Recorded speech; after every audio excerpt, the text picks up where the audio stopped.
আগামীকাল ঘোষণা হবে জাতীয় নাগরিক পার্টি এনসিপির প্রাথমিক মনোনয়ন তালিকা।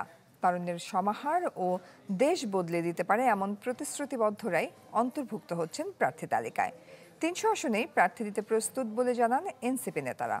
তালিকায় আলোচিতদের পাশাপাশি থাকতে পারে ভিন্ন রাজনৈতিক দলের যোগ্য ও মনোনয়ন বঞ্চিত প্রার্থীর নামও।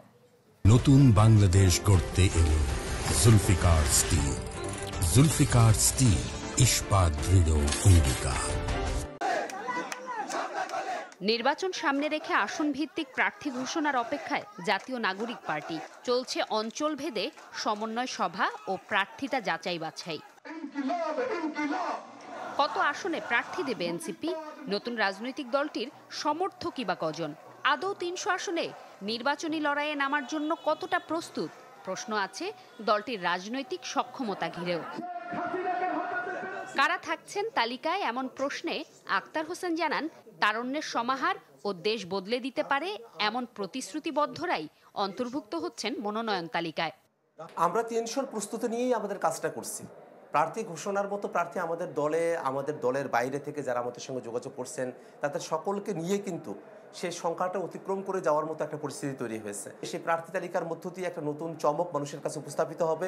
তারুণ্যের যেমন সেখানে সমাহার থাকবে, তেমনইভাবে দেশ বদলে দিতে পারে, নতুন করে দেশটাকে গড়তে পারে এমন প্রতিশ্রুতিবদ্ধ মানুষদেরকেই আমরা আমাদের নমিনেশনে অন্তর্ভুক্ত করব।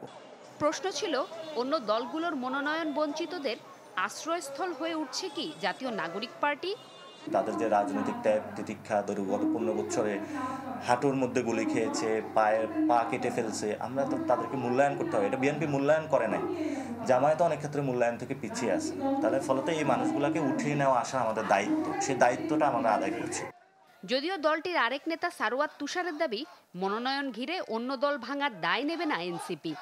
2 যুগ আগে কোনো একটা রাজনৈতিক দল করেছেন, কিন্তু তাদের সাথে মেলে না বলে আপনি বসে পড়েছিলেন বা আপনি ইনঅ্যাক্টিভ হয়েছেন, তাদের জন্য আমাদের দরজা খোলা আছে। কিন্তু আপনাকে মনোনয়ন দেওয়া হয় নাই, এই জন্য আপনি এসে আরেকটা প্ল্যাটফর্ম থেকে টিকিট নেবেন, এই ধরনের লোকজনকে আমরা খুব একটা প্রশ্রয় দেব না, কারণ আমাদের নিজস্ব ফিল্ড অ্যাসেসমেন্ট আছে। কথা আছে আগামী শনিবার ঘোষণা হবে দলটির প্রাথমিক মনোনয়ন তালিকা। জোমাতুল বিদা, চ্যানেল 24, ঢাকা। এবার আসেন সিটি সৌজন্যে ভোটের মাঠের খবর।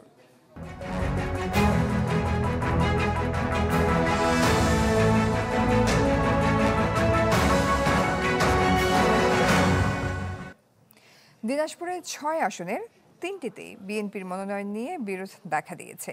প্রায় প্রতিদিনই কোনো না কোনো আসনে প্রার্থী পরিবর্তন চেয়ে বিক্ষোভ সমাবেশ